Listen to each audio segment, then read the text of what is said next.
Good evening, students. Welcome back for another important session on coordination compound students. Sir Akshay को add कर लो। हाँ, अच्छा ठीक है, आने दो।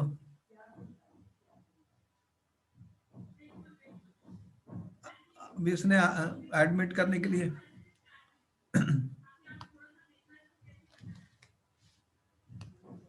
ओके स्टूडेंट्स, तो आपका स्वागत है इस क्लास के अंदर। और ये क्लास बहुत इंपॉर्टेंट है। आपके सामने हमने कोऑर्डिनेशन कंपाउंड्स के बारे में स्टार्टिंग की और उसके अंदर लास्ट टाइम हमने आपको डिस्कस किया। लास्ट टाइम जो हम आपसे डिस्कस कर रहे थे वो थी valence bond theory student, VBT. और आपके लिए मैंने ये कहा कि क्वेश्चन गारंटीड है, कोई पेपर ऐसा नहीं बना जिसमें वीबीटी के ऊपर क्वेश्चन नहीं पूछा गया।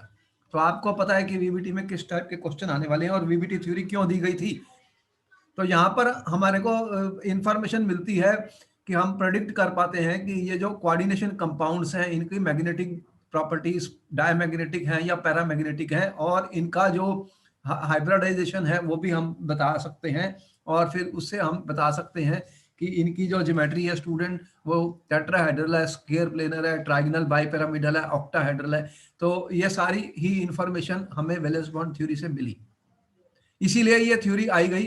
तो हमने लास्ट टाइम आपको इसके बारे में बताया कि वैलेंस बॉन्ड थ्योरी में स्टूडेंट्स होता क्या है कि जो मेटल आयन है उसके पास ऑर्बिटल्स जो होते हैं वो हाइब्रिडाइज हो जाते हैं, और जब उसके वेकेंट हाइब्रिड ऑर्बिटल अवेलेबल हो जाते हैं तो लिगेंड्स अपने इलेक्ट्रॉन पेयर्स को उसमें डोनेट कर देते हैं, और फिर एक हाइब्रिडाइजेशन हो जाती है और एक डेफिनेट स्पेशल अरेंजमेंट जो होता है ऑर्बिटल्स का स्पेस में बन जाता है। तो उसी के कारण उनकी अपनी जो ज्योमेट्री है बन जाती है। और आपने दो टाइप की सिचुएशन देखी कि कुछ लिगेंड्स जो थे उनके पास पावर थी, उन्होंने पेयर अप कर दिए थे इलेक्ट्रॉन्स को। तो वो जब इलेक्ट्रॉन्स को पेयर अप कर दिया था तो वो लो स्पिन हो गए थे, और जब इलेक्ट्रॉन्स को लिगेंड्स पेयर अप नहीं कर पाए, उनके अंदर इतनी पावर नहीं थी जैसे कि हमने शो किया, तो वो क्या बने, हाई स्पिन कम्प्लेक्स। तो इसे हमें पता लगा कि जो एक्सपेरिमेंटल इंफॉर्मेशन होती है हम उसको एक्सप्लेन करने के लिए थ्योरी दे रहे हैं। एक्सपेरिमेंटली हम ये स्टडी करते हैं कि ये जो कोऑर्डिनेशन कंपाउंड है ये पैरामैग्नेटिक है या डायमैग्नेटिक है।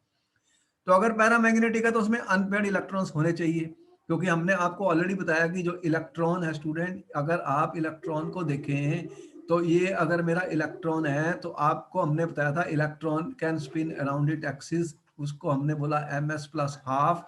और दूसरा हमने कहा कि इलेक्ट्रॉन जो है वो क्या कर सकता है, it can spin anti clockwise direction, उसको हमने माइनस हाफ दिखाया था। तो सर एक्चुअली में इलेक्ट्रॉन क्या है, एक बार मैग्नेट ही है, ये बार सर मैग्नेट की तरह बिहेव कर रहा है। देख रहे हो बार मैग्नेट क्या होता है, फिजिक्स में आपने पढ़ा है, नॉर्थ और साउथ इस तरह से। हाँ सर हाँ जी बोलो, ये साउथ और सर नॉर्थ। वंश को ऐड कर लो। अच्छा ठीक है। तो एक इलेक्ट्रॉन की जो स्पिन है स्टूडेंट, वो आप देख रहे हैं कि जब इलेक्ट्रॉन स्पिन है वो एक तरीके से इलेक्ट्रॉन एक बार मैग्नेट है। तो बार मैग्नेट होने के कारण स्टूडेंट इसका एक फील्ड है, मैग्नेटिक फील्ड है।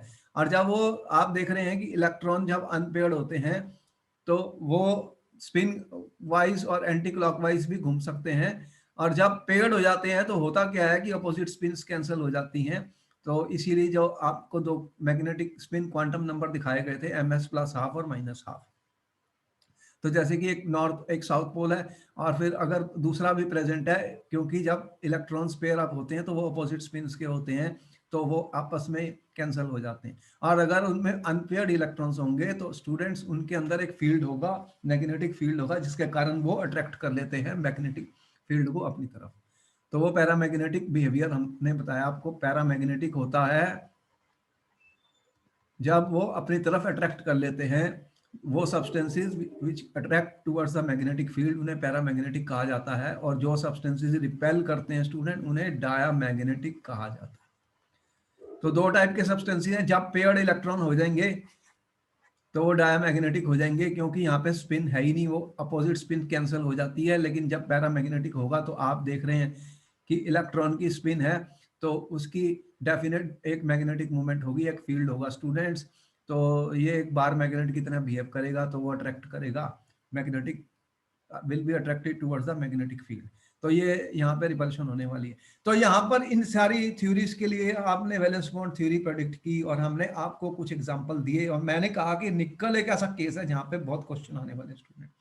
तो इसके लिए तो आपको जब मशीनरी तैयार करनी थी, मैंने कहा कि देखो स्टूडेंट्स, एक टेबल मैंने आपको दिखाई, फिर से मैं उसको रिकैप थोड़ा सा कर रहा हूँ कि देखो जब कोऑर्डिनेशन नंबर 4 होता है तो दो पॉसिबिलिटीज हैं। कोऑर्डिनेशन नंबर जब 4 होता है स्टूडेंट, ये कोऑर्डिनेशन नंबर 4 है, इसमें दो टाइप की हाइब्रिडाइजेशन हो सकती है, एक sp3 और एक dsp2। इस चीज का आपको पता होना चाहिए, 100% पता होना चाहिए। ये टेबल आपके पेपर के लिए बहुत इंपॉर्टेंट है, इसको तो आप अपने सामने लगा लो जहां पे आप स्टडी करते हैं, और ताकि आपको लर्न हो जाए। sp3 जब होती है स्टूडेंट, तो sp3 हाइब्रिडाइजेशन में उसकी जो ज्योमेट्री होती है वो टेट्राहेड्रल होती है, dsp2 में स्क्वायर प्लेनर होती है। कोऑर्डिनेशन नंबर 5 जब होता है तो sp3d हाइब्रिडाइजेशन हो सकती है, और उसे कहते हैं ट्रायंगुलर बाइपिरामिडल शेप, वो हम आपको दिखा देंगे।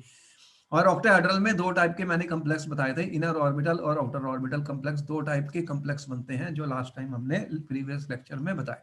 जब इनर डी ऑर्बिटल यूज होता है स्टूडेंट, n-1d वाला, कौन कौन से ऑर्बिटल मैंने यूज किया हाइब्रिडाइजेशन में, n-1d, ns, np और nd। तो ये ऑर्बिटल्स अवेलेबल थे मेटल मेटल एटम या आयन के पास जो कि हाइब्रिडाइज हुए। अगर इनर वाले यूज हो गए n-1 dsp, तो उसे क्या बोलते हैं, ये देख रहे हैं d2sp3, तो ये इनर ऑर्बिटल यूज हुआ है। और अगर आउटर यूज हुआ तो sp3d2। तो आउटर ऑर्बिटल कॉम्प्लेक्स और इनर ऑर्बिटल कॉम्प्लेक्स, दो टाइप के कॉम्प्लेक्स हमने लास्ट लेक्चर में आपको शो किए थे। अब इंटरेस्टिंग बात यह है कि आपको इंफॉर्मेशन दी जाती है एग्जाम में, भाई ये कॉम्प्लेक्स बना है, ये पैरामैग्नेटिक है, तो इसकी हाइब्रिडाइजेशन प्रेडिक्ट करिए using valence bond theory, using valence. तो मैंने आपको कहा देखो इसके लिए स्टूडेंट तुम्हें ये बिल्कुल लर्न कर लेना है। क्या लर्न कर लेना है? मैंने लिखा scandium, titanium, vanadium, chromium, manganese, iron, cobalt, निकल, कॉपर, जिंक। ये सीरीज आपको याद होनी चाहिए, एटॉमिक नंबर 21 से लेकर 30 होते हैं, देखो ये हर स्टूडेंट को याद होनी चाहिए। अब वो एटॉमिक नंबर नहीं दे रहा आपको पेपर में, तो फिर आपको पता होना चाहिए ये 3D सीरीज है, 3D सीरीज है, फोर्थ पीरियड है, तो इसमें पता ही होना चाहिए आपको, ये तो क्लियर है। इसको तो याद करना ही है। आर्गन 18 होता है, तो ये फोर्थ पीरियड है, तो चार शेल हैं, चार शेल हैं, फोर्थ, चार पीरियड का नंबर मतलब चार शेल हैं, तो चार शेल में 4s2 है, और उसका इनर वाला जो होता है वो डी होता है, इसलिए n-1d है। ये पिनल्टीमेट होता है, ये पिनल्टीमेट होता है, मतलब एक से अंदर होता है, बाहर नहीं होता। आप देख रहे हैं n-1 लिखा गया है। तो ये सारी बातें आपको हम समझा चुके हैं अपने प्रीवियस लेक्चर्स के अंदर। एटॉमिक नंबर यहाँ से शुरू होकर यहाँ आने हैं।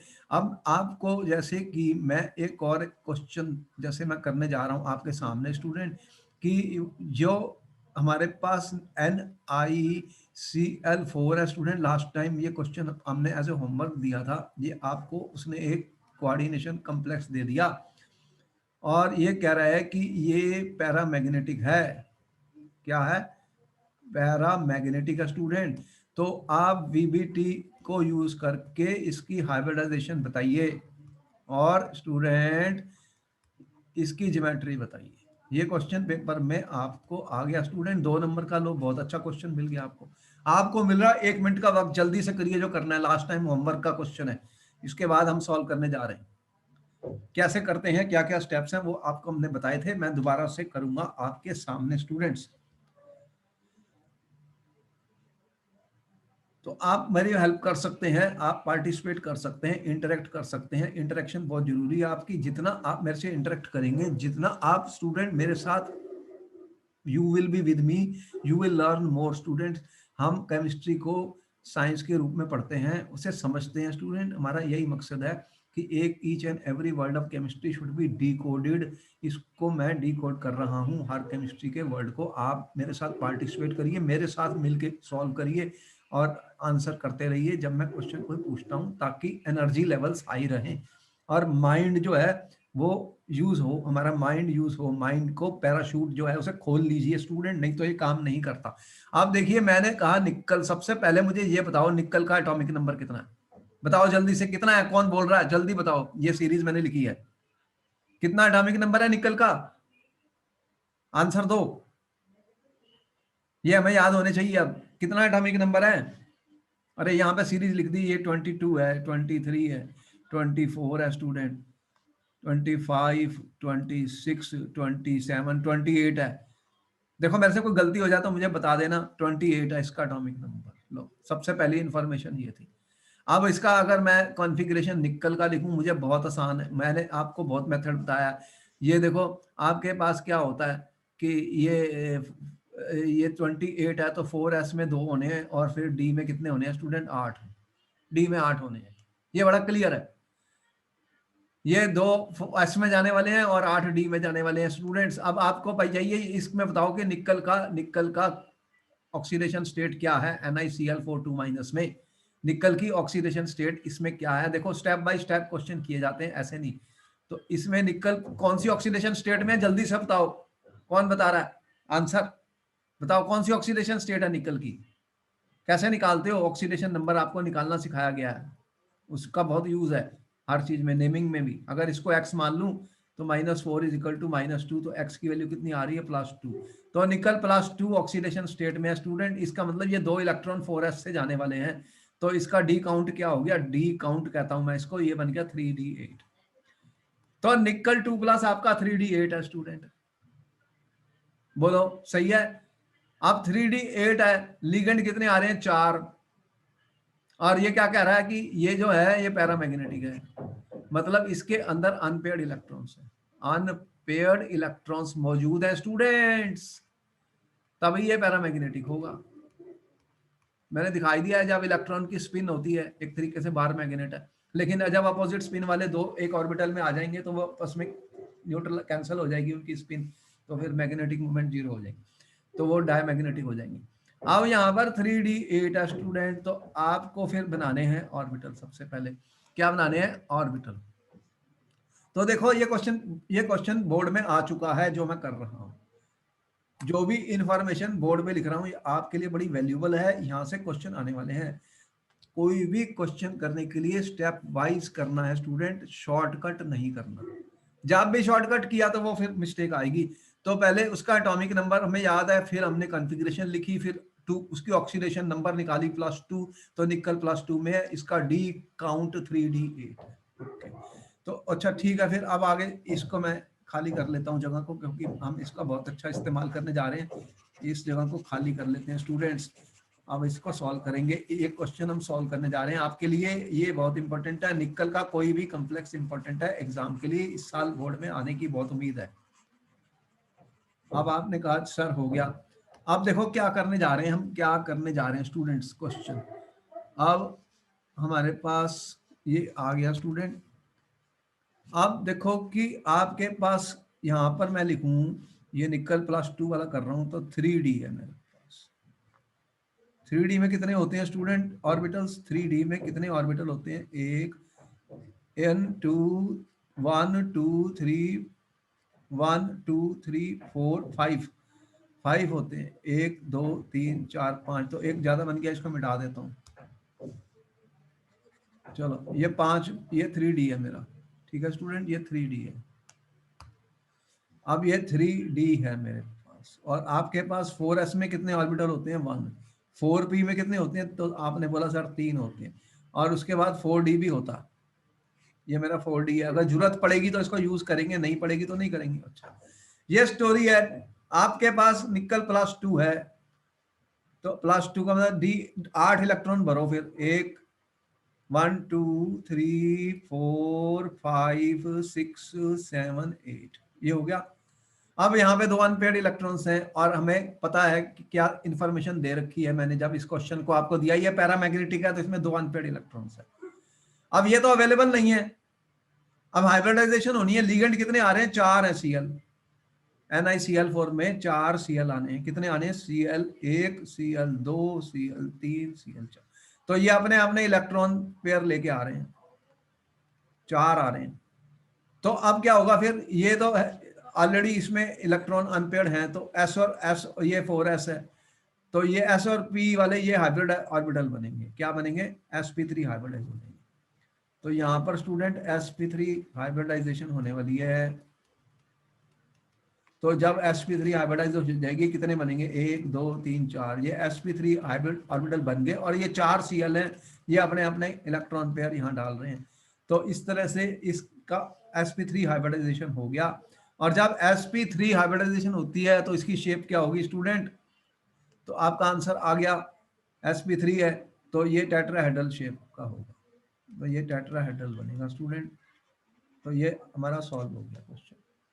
अब दूसरा क्वेश्चन आपको दिया कि NiCN4 दे दिया आपको। अब हमने कह दिया कि NiCN4 स्टूडेंट, ये आपको दे दिया हमने 2 माइनस, एक गलत लिखा हुआ है 2 माइनस कर लो, ये 2 माइनस आपको मैंने दे दिया। आप वो कह रहा है कि वैलेंस बॉन्ड थ्योरी को यूज करके इसकी हाइब्रिडाइजेशन बताइए, और ये डायामैग्नेटिक है।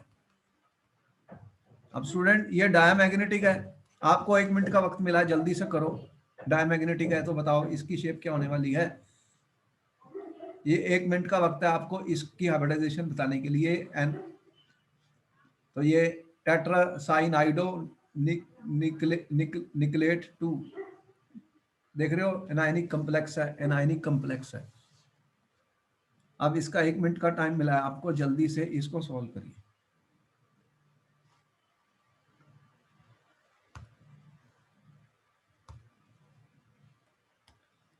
तो यहां पर भी आपका निकल की ऑक्सीडेशन स्टेट कितनी है, ये +2 में है। निकल कितने में है स्टूडेंट, ये भी आप देख रहे हैं 2+ में है।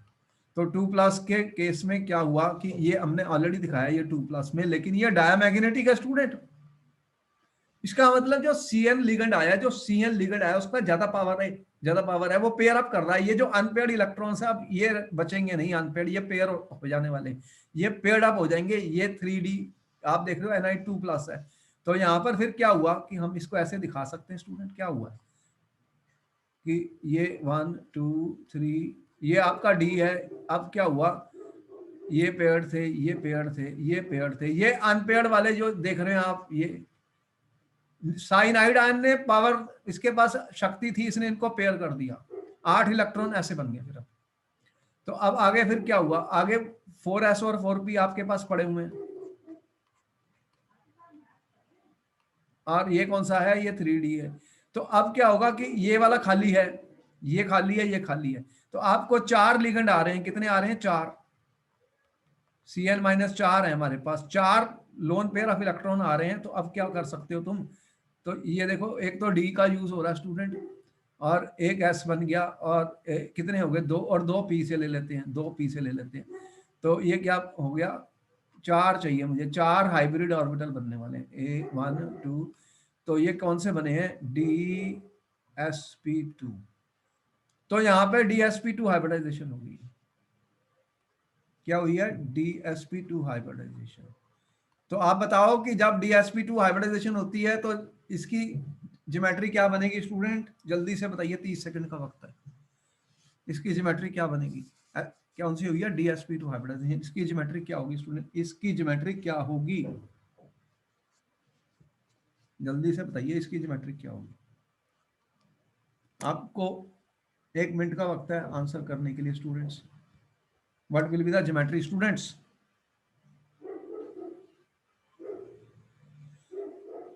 DsP2 का ये टेबल इसलिए तो आपको दी थी स्टूडेंट मैंने, ये DsP2 देख रहे हो क्या शेप बनी हुई है, स्क्वायर प्लेनर। तो इसका आंसर तुम्हारा क्या आया स्टूडेंट, ये बना स्क्वायर प्लेनर। आंसर क्या बना, स्क्वायर प्लेनर स्टूडेंट। तो ये वाला जो साइनाइडो कॉम्प्लेक्स है, टेट्रासाइनाइडो निकलेट 2 का जो है आपके सामने, इसका आप देख रहे हैं हाइब्रिडाइजेशन DsP2 है। तो DsP2 है तो ये अपने 2 इलेक्ट्रॉन यहाँ पर आ जाएंगे, जो 4 साइनाइड हैं। हर साइनाइड के पास एक लोन पेयर ऑफ इलेक्ट्रॉन है, एक एक लोन पेयर ऑफ इलेक्ट्रॉन है हर एक के पास ही, ये वाला। तो ये अपने 4 इसमें दे देंगे, और DsP2 और स्क्वायर प्लेनर इसकी ज्योमेट्री होगी। और क्योंकि अब कोई भी अनपेड इलेक्ट्रॉन नहीं है, कोई भी अनपेड इलेक्ट्रॉन नहीं है स्टूडेंट, इसलिए ये डायमैग्नेटिक है। ऐसे सब कंपाउंड्स को हम क्या बोलते हैं, लो स्पिन कॉम्प्लेक्स, ये लो स्पिन वाले हैं। ये क्या बना, लो स्पिन कॉम्प्लेक्स स्टूडेंट, या स्पिन पेयर्ड कॉम्प्लेक्स, लो स्पिन है या स्पिन पेयर्ड है। अब बात समझ में आ गई सब स्टूडेंट्स को कि कैसे हम इन क्वेश्चंस को सॉल्व करते हैं स्टूडेंट, कैसे इन क्वेश्चंस को सॉल्व किया जाता है। ये इंपॉर्टेंट पॉइंट है कि इन क्वेश्चन को हम कैसे सॉल्व करते हैं। अच्छा, अब देखो कि ये जो क्वेश्चन हम आपको बता रहे हैं बहुत इंपॉर्टेंट है। और अब मान लो आपको मैंने जो क्वेश्चन नंबर 3 दिया स्टूडेंट कि NiCO4, ये भी पेपर में आ चुका है स्टूडेंट, NiCO4 टेट्रा कार्बोनिल निकल जीरो है ये। तो ये आपको यहाँ पर हमने दिया है एक NiCO4, निकल के सबसे ज्यादा इंपॉर्टेंट केस है, निकल के सबसे ज्यादा इंपॉर्टेंट केस है स्टूडेंट, इसके निकल के। अब ये कह रहा है कि टेट्रा कार्बोनिल निकल जो है ये आपको कॉम्प्लेक्स दिया है स्टूडेंट, ये डायमैग्नेटिक है and using VBT product hybridization and geometry. तो इसकी हाइब्रिडाइजेशन बताइए और ज्योमेट्री बताइए। बहुत इंपॉर्टेंट क्वेश्चन बता रहा हूं। ये जो CO वाले होते हैं ना, ये बड़े स्ट्रॉन्ग लिगेंड होते हैं। अभी नेक्स्ट जो थ्योरी पढ़ने जा रहे हैं क्रिस्टल फोल्ड, उसमें भी देखोगे ये जो कार्बोनिल वाले बनते हैं ना, ये बहुत इंपॉर्टेंट है। ये बहुत स्ट्रॉन्ग कंपाउंड्स होते हैं और इनका यूज भी बहुत ज्यादा है। आपको पता है ये प्योरी रिफाइनिंग ऑफ निकल के लिए यूज होती है टेक्निक। रिफाइनिंग ऑफ निकल के लिए ये टेट्रा कार्बोनिल कॉम्प्लेक्स बनाया जाता है, काफी स्टेबल होते हैं। इसके इनकी बॉन्डिंग के बारे में हम पढ़ेंगे, कार्बोनिल मेटल कॉम्प्लेक्स। आपके पास 1 मिनट का वक्त है स्टूडेंट्स इसका आंसर करने के लिए, जल्दी से ट्राई कर लीजिए। उसके बाद फिर हम देखते हैं क्वेश्चन का क्या आंसर है।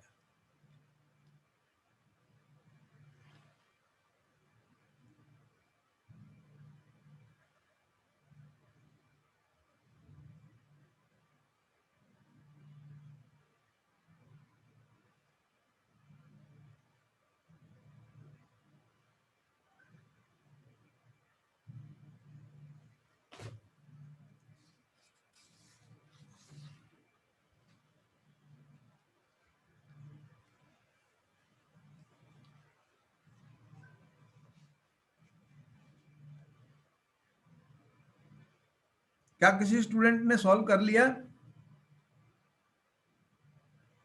किसी का सॉल्व हो गया?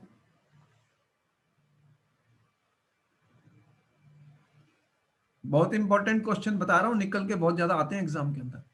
अब देखो कि मैंने जो कहा था कि शॉर्टकट नहीं करूंगा सीधा करूंगा, तो इसका आंसर कैसे करेंगे। सबसे पहले मैंने कहा निकल का एटॉमिक नंबर आपको पता होना चाहिए। अभी हमने बताया 28। तो आपने कहा कि ये तो सर ये लो, इसकी कॉन्फ़िगरेशन आपको पता है, निकल की कॉन्फ़िगरेशन आपको पता है स्टूडेंट की इसमें क्या होने वाला है। 4s2 है और फिर 3d कितना हो गया काउंट 8। अब यहां पर आपको पता होना चाहिए ऑक्सीडेशन नंबर निकल का क्या है। ये जो निकल है इसकी ऑक्सीडेशन स्टेट क्या है स्टूडेंट। यहां पर ये CO जो होता है ये न्यूट्रल लिगेंड होता है, ये CO न्यूट्रल लिगेंड है स्टूडेंट्स, इसके ऊपर कोई भी चार्ज नहीं है। तो फिर क्या होगा, अगर इसका ऑक्सीडेशन नंबर निकालना है तो बहुत इंपॉर्टेंट क्वेश्चन है ये, एग्जाम में पूछे जाते हैं। एक्स है, ये 0 है, इक्वल टू 0 है, ऊपर कोई चार्ज नहीं है तो एक्स की वैल्यू 0 है। तो यहाँ पे निकल 0 ऑक्सीडेशन स्टेट में है। देखो बहुत इंपॉर्टेंट पॉइंट बता रहा हूँ, यहाँ पे स्टूडेंट ने बहुत मिस्टेक की थी। निकल is in 0 oxidation state student. तो ये वाले ऑर्बिटल हमारे पास अवेलेबल है। देखो फिर अब क्या करूँ मैं, चलो लिखते हैं फिर इनको। 3d में 8 है, 1 2 3 4 4s, और यहाँ पे मेरे पास स्टूडेंट है 4p 4s 4p, और यहाँ पर मैं कह रहा हूँ मेरे पास है 3d स्टूडेंट। तो 3d में कितने गए हैं, 1 2 3 4 5 6 7 8, और 4s में कितने गए हैं, 2। अब देखो कि ये CO जो होता है स्टूडेंट, ये काफी पावरफुल लिगेंड है। CO जो है स्टूडेंट, ये CO जो आपको हम दिखाते हैं, ये स्ट्रॉन्ग लिगेंड है। नेक्स्ट में पढ़ेंगे थ्योरी में, ये पावरफुल होता है, इसके पास पावर होती है। अब ये कह रहा है कि ये कंपाउंड जो है डायमैग्नेटिक है, यहाँ पर डायमैग्नेटिक लिखा हुआ है स्टूडेंट, आपको दिख रहा है। ये तो दो अनपेड इलेक्ट्रॉन है अभी भी इसमें। तो अब क्या होगा कि ये साइनाइड, ये CO जो है, ये 2 इलेक्ट्रॉन ना यहाँ से यहाँ जाने वाले हैं, पेयरिंग होने वाली है। यहां से ये 2 इलेक्ट्रॉन इसमें घुसने वाले हैं, इनकी एनर्जी गैप ज्यादा नहीं होती और लिगेंड के पास पावर होती है, तो वो क्या कर देगा, पेयर अप कर देगा इनको। तो अगर ये पेयर अप कर देते हैं स्टूडेंट, तो अब क्या होगा, 1 2 3, एक 1 2 3 4 5, ये क्या हुआ, ये सब पेयर्ड हो गए। ये एक इलेक्ट्रॉन यहां से आया, ये पेयर हो गया, एक ये वाला इधर आ गया, तो ये पेयर हो गया। अब ये खाली हो गए, एस और पी हो गए खाली, दिख रहा है, ये 3D भर गया, 4s और 4p, ये सारे पेयर्ड हो गए, ये खाली हो गए। तो अब कितने चाहिए थे तुम्हें, ये हाइब्रिडाइज करूंगा इनको, तो कौन सी हाइब्रिडाइजेशन होगी, sp3 हाइब्रिडाइजेशन। sp3 हाइब्रिडाइजेशन में कितने ऑर्बिटल बनने वाले हैं स्टूडेंट, 4, 1 2 4 बनने मेरे पास, 4 sp3 हाइब्रिड ऑर्बिटल बन गए, ये हाइब्रिड ऑर्बिटल्स हैं, ठीक है। जब ये हाइब्रिड ऑर्बिटल्स बन गए स्टूडेंट, अब ये खाली पड़े हैं, ये खाली हैं, और कितने आ रहे हैं, CO4, हर एक CO जो है वो उसके पास एक एक लोन पेयर ऑफ इलेक्ट्रॉन है स्टूडेंट, जो उन्होंने देने हैं, 4 आ रहे हैं। तो फिर अब क्या होगा, इनके अंदर ये भर जाएंगे, तो ये बनेगा sp3 हाइब्रिडाइज हो गया, और ये डायमैग्नेटिक है, टेट्राहेड्रल इसकी शेप, क्या बना, टेट्राहेड्रल। आंसर क्या हुआ, sp3 tetrahedral, magnetic behaviour diamagnetic. Experimentally पहले देखा था डायामैग्नेटिक है, तभी तो हमने सारा कुछ किया है। तो देख रहे हैं हम कैसे क्वेश्चंस को सॉल्व करते हैं स्टूडेंट, कैसे क्वेश्चंस को सॉल्व किया जाता है। एक एक स्टेप बाय स्टेप करना है, जल्दबाजी नहीं करनी। मैं हर चीज को, एक एक वर्ड को इसलिए समझाता हूँ, जो कुछ हमने पढ़ाया था सारा यूज हो गया। और ये मतलब एक क्वेश्चन आना ही आना पेपर में, 2-2 नंबर का क्वेश्चन आ गया तो बहुत अच्छा है आपके लिए, 2 नंबर आसानी से ले लो। देखो, आप फुल मार्क्स ले सकते हैं, आपके लिए बहुत इजी है। अच्छा, ये तो हो गया। अब देखो कुछ और क्वेश्चन हमारे सामने हैं, क्योंकि इनके अंदर स्टूडेंट्स जो मैग्नेटिक डाटा एक्सपेरिमेंटली हमने लिया, तो उसको एक्सप्लेन करने के लिए क्या करना पड़ा कि हमें 2 टाइप के कम्प्लेक्स बनाने पड़े। कौन से, एक इनर ऑर्बिटल, एक आउटर ऑर्बिटल।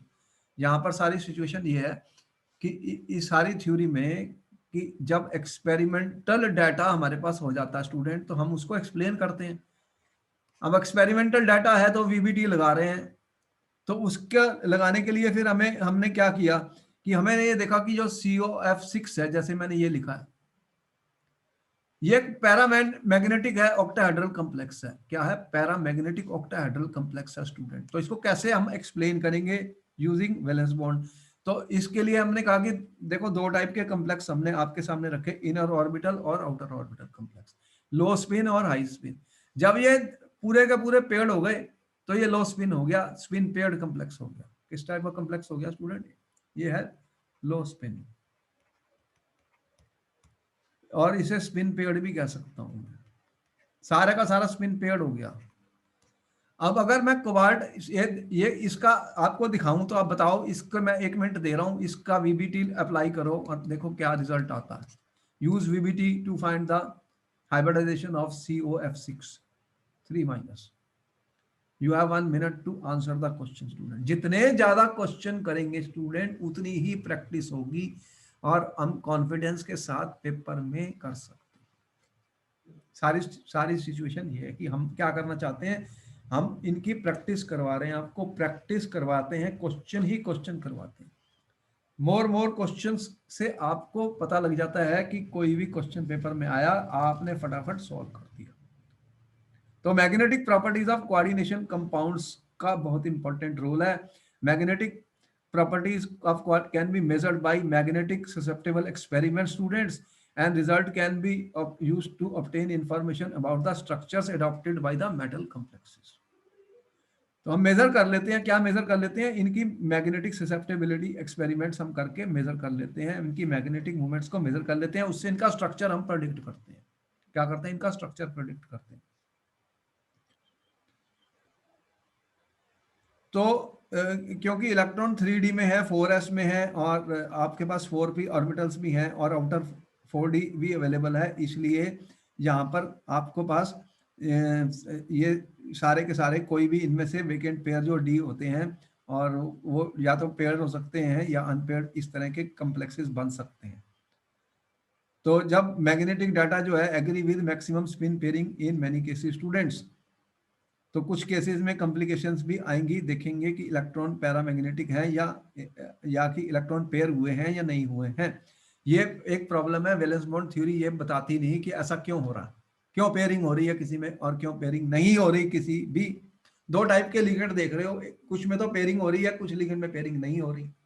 तो ये अभी क्वेश्चन मार्क है कि ऐसा क्यों हो रहा है, इसके बारे में ये कुछ भी नहीं बता रहा। लेकिन इसमें हमने दो टाइप के कम्प्लेक्स आपको बता दिए, इनर ऑर्बिटल कम्प्लेक्स D2sp3 वाले और आउटर ऑर्बिटल कम्प्लेक्स, दो टाइप के मैंने बताए। इनर वाले, इनर में क्या हुआ, इनर ऑर्बिटल कम्प्लेक्स में हमने बताया D2sp3 बताया, और आउटर ऑर्बिटल कम्प्लेक्स का मतलब क्या था, sp3d2। तो ये दो टाइप के कम्प्लेक्स हमने आपको बताए हैं, इनर ऑर्बिटल कम्प्लेक्स और आउटर ऑर्बिटल कम्प्लेक्स। अब यहां पर कोबाल्ट COF6 में क्या होगा, कोबाल्ट का एटॉमिक नंबर बताओ क्या है, what is the atomic number of cobalt. यहाँ पे अभी तो हमने किया, यहाँ पे मैंने लिखे थे स्कैंडियम, टिटेनियम, वेनेडियम, क्रोमियम। तो यहाँ पे फिर दोबारा से लिख लो, कोई बात नहीं।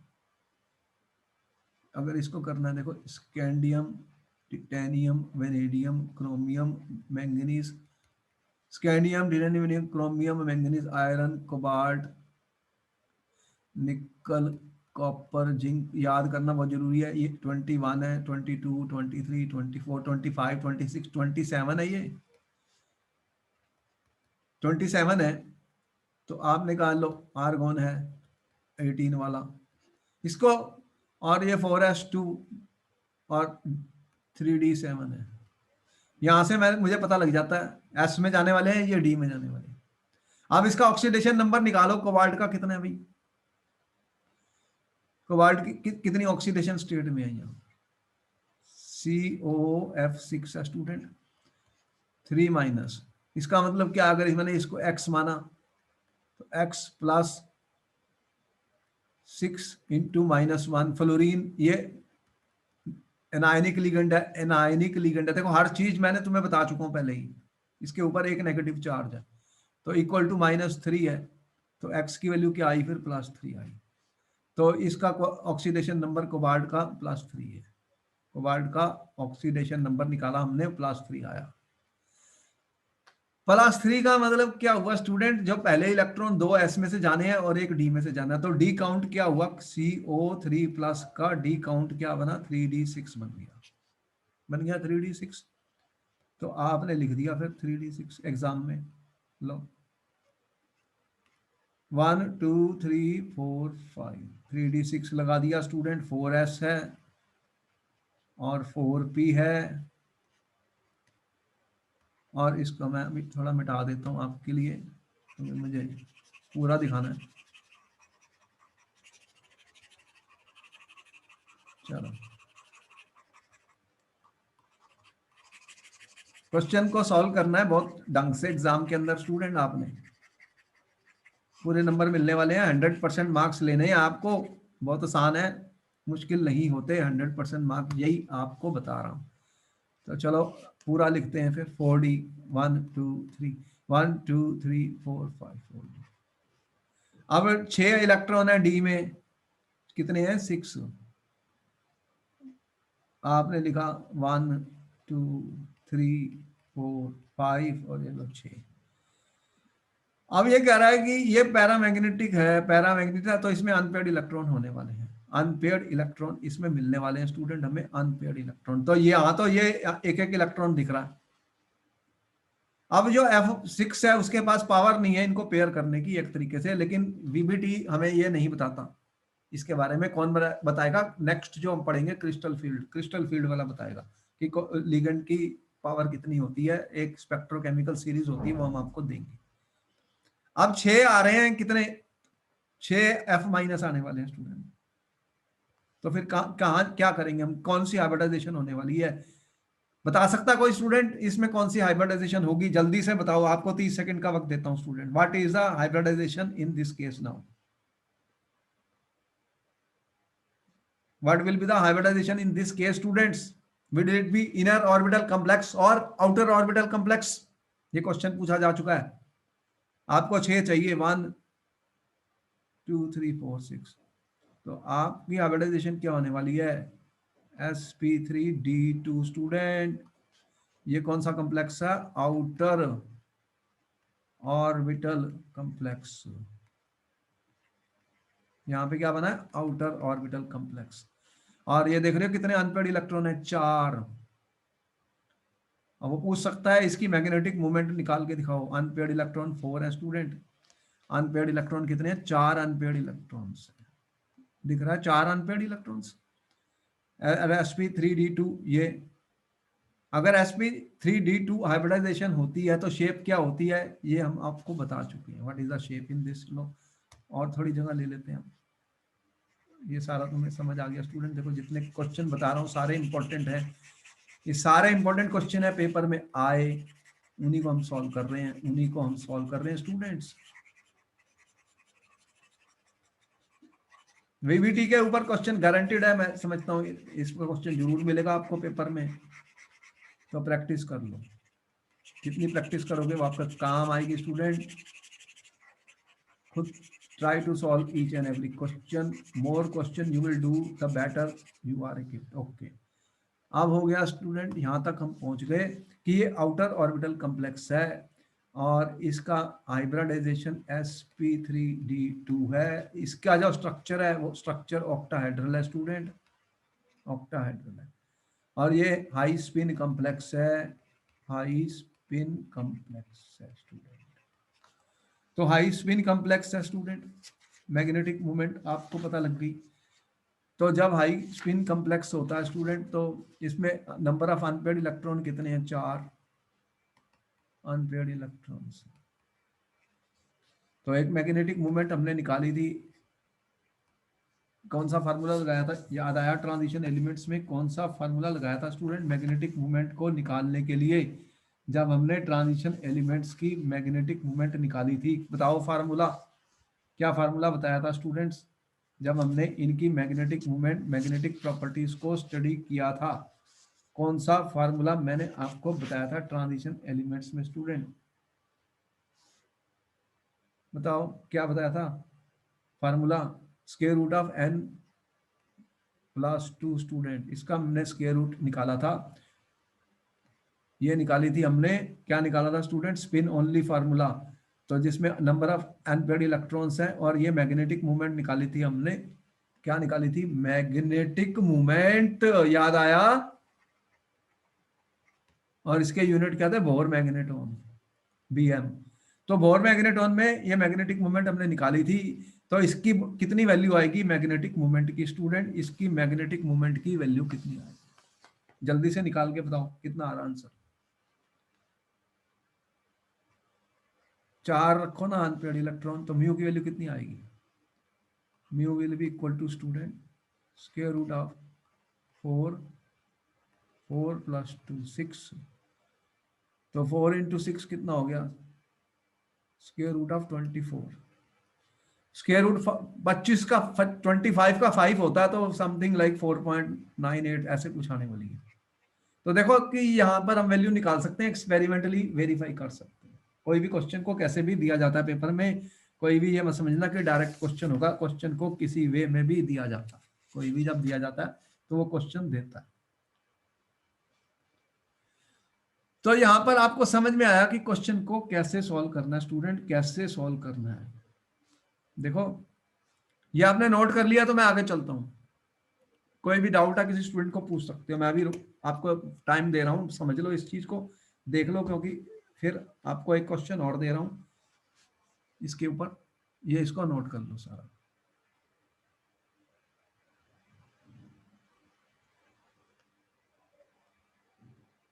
अब एक क्वेश्चन ऊपर लिखा है CONH3 6 3+।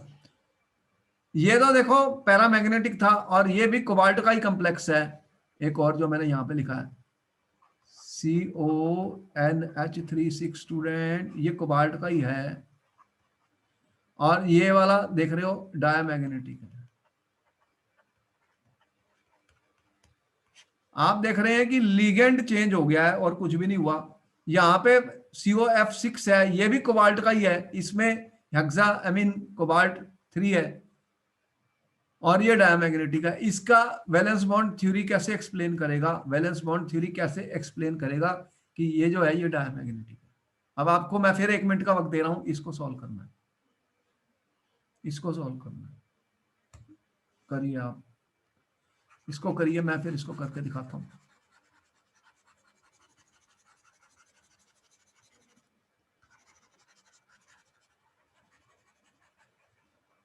You have 1 minute to answer the question, students.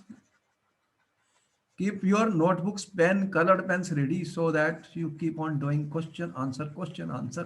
कोई भी क्वेश्चन पेपर में आएगा आप उसको कर सकते हैं विद कॉन्फिडेंस। देखो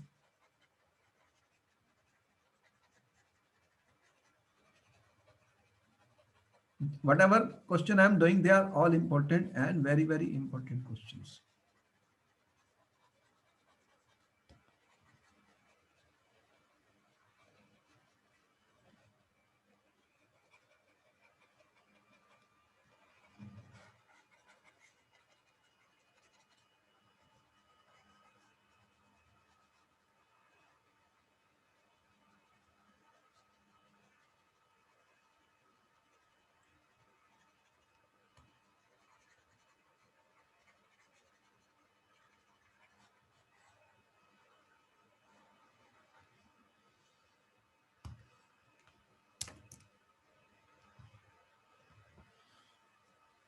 Any student who has solved this question? किसी स्टूडेंट ने क्वेश्चन को सॉल्व किया है, बोलिए क्या क्या इसमें हुआ।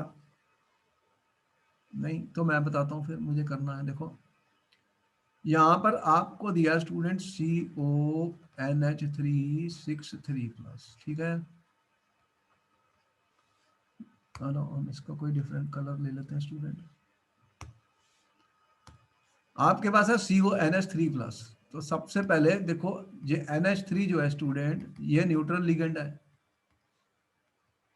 क्या है? न्यूट्रल लिगेंड है। और ये मोनो डेंटेट लिगेंड है। देखो मैं कितनी सारी इंफॉर्मेशन आपके सामने रख रहा हूँ, ये सारी चीजें हम लर्न कर चुके, स्टूडेंट लर्न कर चुके।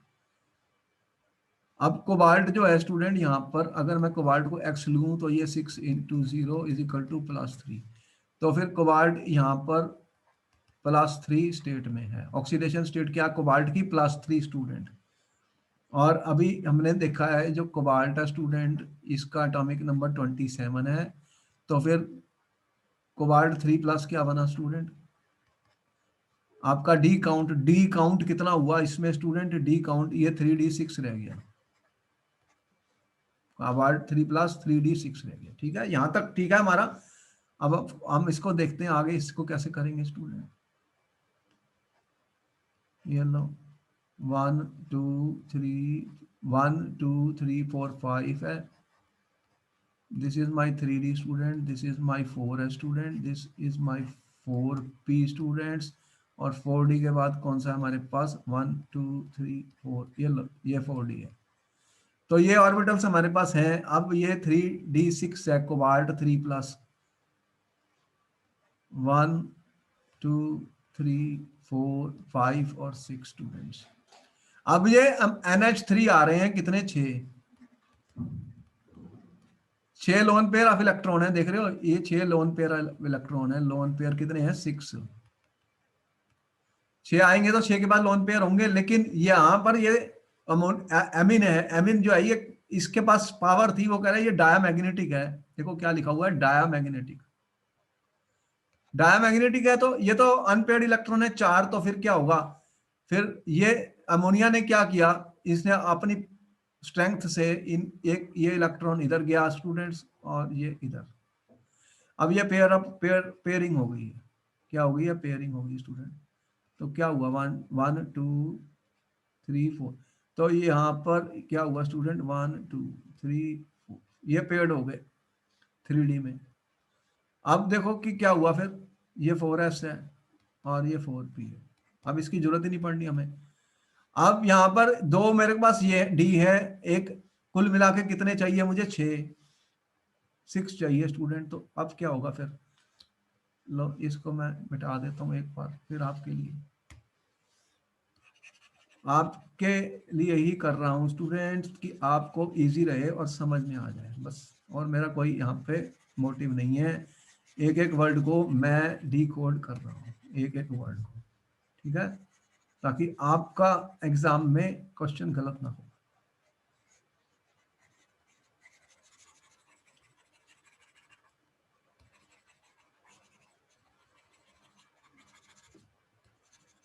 अच्छा लो अब क्या करते हैं हम, अब आपके पास ये यूज होने हैं स्टूडेंट, कितने चाहिए हाइब्रिड?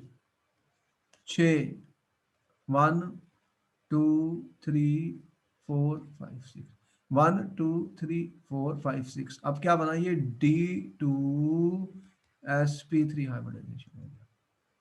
अब यहां पर आपके पास 6 आ रहे हैं अमोनियम,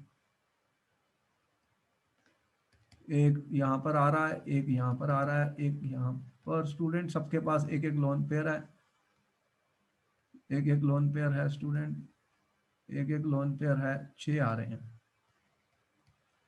तो ये यहाँ पर अपने डोनेट करेंगे स्टूडेंट, आप देख रहे हैं ये 6 आ गए, 6 अमोनिया से 6 लोन पेयर आ गए। तो यहाँ पर D2sp3 हाइब्रिडाइजेशन हुई है, और ये डाया मैग्नेटिक है,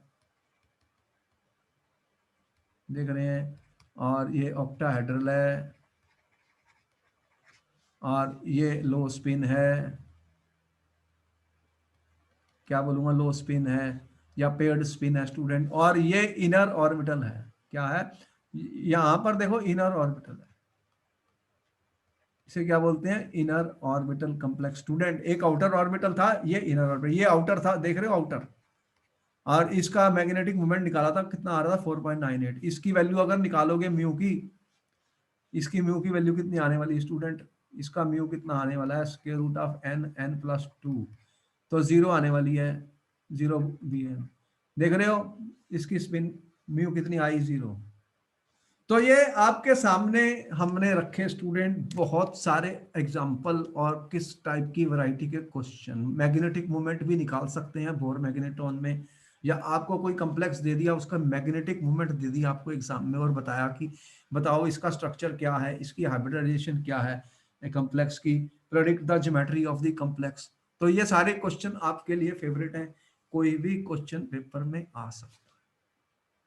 तो इसके बाद ये थ्योरी खत्म हो गई हमारी, क्योंकि ये कई एजम्पशंस के ऊपर बेस्ड है स्टूडेंट्स।